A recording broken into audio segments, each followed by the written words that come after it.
been in church, you've heard it. For God so loved the world that he gave his only Son, that whosoever believes in him would not perish, but have everlasting life. God already chose you. He already said, I want you. He picked you out and said, I love you, and I will love you for better or for worse. If we look at the Bible, it goes even further. It says, God's not just going to love you when you're good, right? He didn't just choose you when you were clean and shiny and going to church and dressed with your suit and all clean and nice and like, oh yeah, God, I love you. God said, I love you no matter what. I love you when it's dirty. I love you when it's messy. I love you in the good, but I love you also in the bad. It says in Romans chapter 5, verse 8, says that, flip there. I have my bookmark, I promise. Romans 5, verse 8. But God demonstrates his own love for us in this: while we were still sinners, Christ died for us.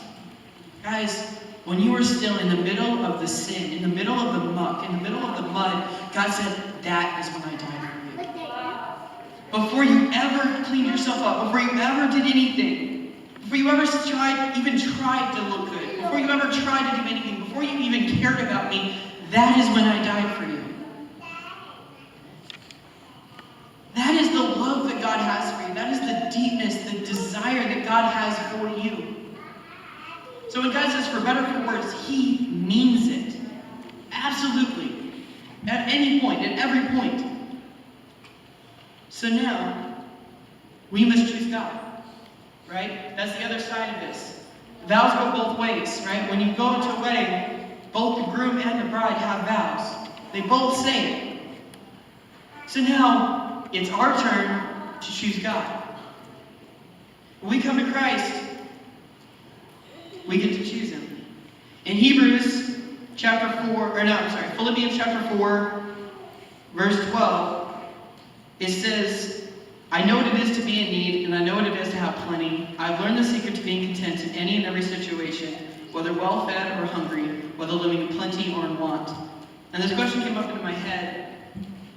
Are we going to love God when it's bad? And are we going to love God when it's good? Are we going to choose God when it's good and when it's bad? Now, as a Christian, we say, I love you, God.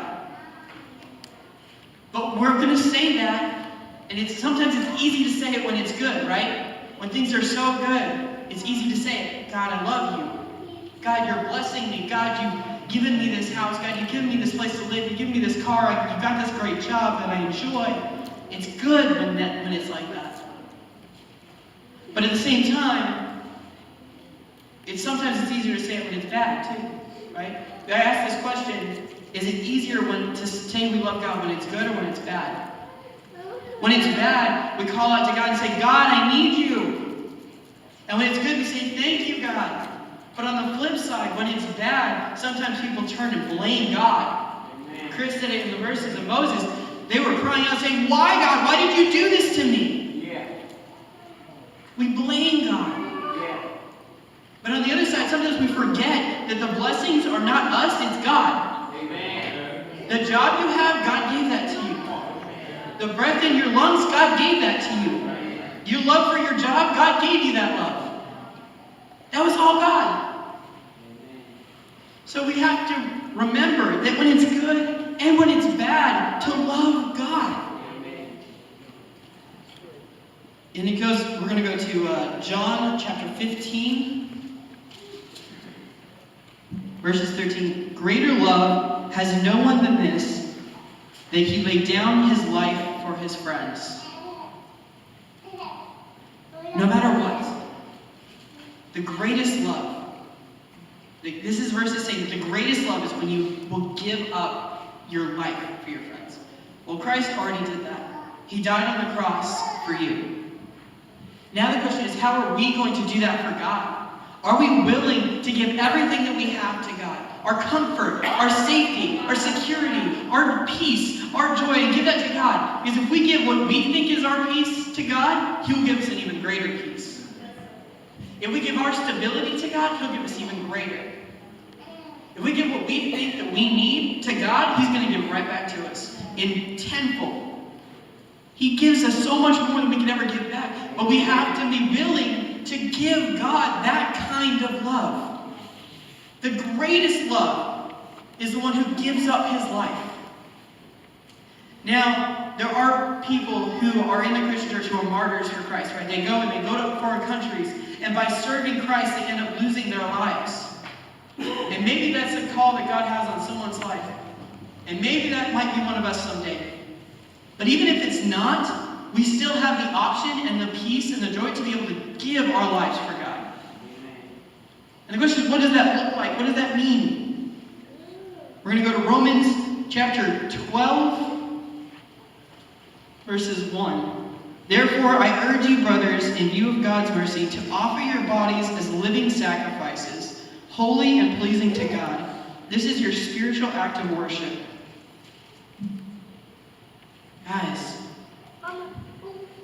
every moment of your life can be a sacrifice to God. Every action you take, every choice you make can be a sacrifice to God. You go up to your coworker and they're telling a joke. It's your choice to laugh. If it's not a joke you should be laughing at, if it's not a joke that God would laugh at, you have a choice.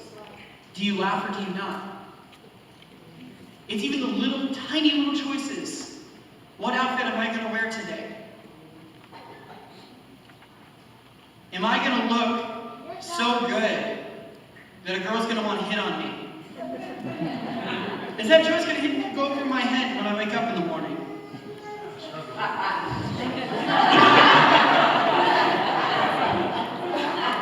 Or am I going to choose, God, I'm going to glorify you in everything? Amen. I can look good for my wife. Amen. But am I going to look good for someone else? Amen. Am I going to go and I'm going to eat all this food? Oh. Yeah. You know? I'm going to go to lunch, and instead of making my own lunch at home and taking it to work, I'm going to decide, oh, well, I'm just going to go out to eat with the guys, and I'm going to spend this money. Well, maybe that's not what money I was supposed to spend. Every choice you make is a sacrifice to God.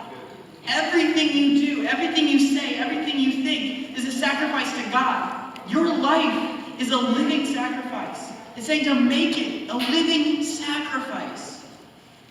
And that may be hard. You may have to give up some things. You may have to give up some comfort. You may have to give up some stuff. But God says, I love you so much. I already gave up everything I could give up. I gave up my dignity. I gave up my place on this earth. I gave up my life for you. He died the most gruesome, painful death that we could imagine for us. And sometimes we don't even want to give up our comfort. And it's tough and it's hard, but that's the reality of it. Is this choice needs to come down to us and God saying, okay, God, I love you, and I love your calling, and I love your purpose more than I love my comfort. More than I love what I do. More than I love anything. My wife and I, we have been through some of the hardest 4 years of our lives. When we got married, we had nothing. We had a few jobs that were all part-time, and then we lost one of them. And so now we've got this apartment that we're supposed to pay for, and we have barely enough money to get through. And we're sitting there every single month wondering, God, where is my provision coming from? And I'm sitting there stressing every single month, God, I don't know how this is going to get paid. I don't know how the electricity is going to get paid. I don't know how I'm going to eat this month. And every single month, God provided. Every single month, money came in. And sometimes, I don't even know where it came from. There are times that money just showed up in my account, and I was able to pay the bills. God provided every single time. It was because my wife reminded me every 8 months, God's got this. And said, okay. And our decision to marry each other, and our decision to live life together, was a purpose that God drove in. People told us, don't get married. You don't have things set up. You're not ready. You don't have money. You don't have this. You don't have that. And they were right. But God provided. And then people told us, man, you need to wait till you get pregnant. Wait till you have a baby, my beautiful baby girl. who's 10 months this month, is in the nursery right now, probably sleeping. We got pregnant with her and we didn't know what we were going to do. I was working 2 part-time jobs, barely scraping by enough money to make it. We were living with her mom at the time. And within the 9 months of her being pregnant, I got a full-time job. We got into our own place. And God provided everything we ever needed. God provided the money for the midwives. God provided everything that we needed for that. Guys, when you make your life a sacrifice to God, and you say, God, I'm willing to follow you, even if it's difficult, even if I don't know what's going to happen, even if I don't understand it, I'm going to choose you, and I'm going to sacrifice my happiness and my security for you, God's going to provide. Amen. So the big push is, how are you going to do it? Just make the commitment. It's a commitment. Marriage is a commitment. The vows are a commitment, saying, God, I'm going to choose you no matter what. And that's what it is. Just make it. Say, God, I'm going to choose you. And then make that same commitment every single morning. Wake up and say, okay, God, I choose you. I love you. No matter if today's going to be good or if it's bad, no matter if I'm sick or if I'm well, no matter if I've got money or I don't, I'm going to choose you. And I'm going to be okay with whatever I get. That's what it is. Thank you.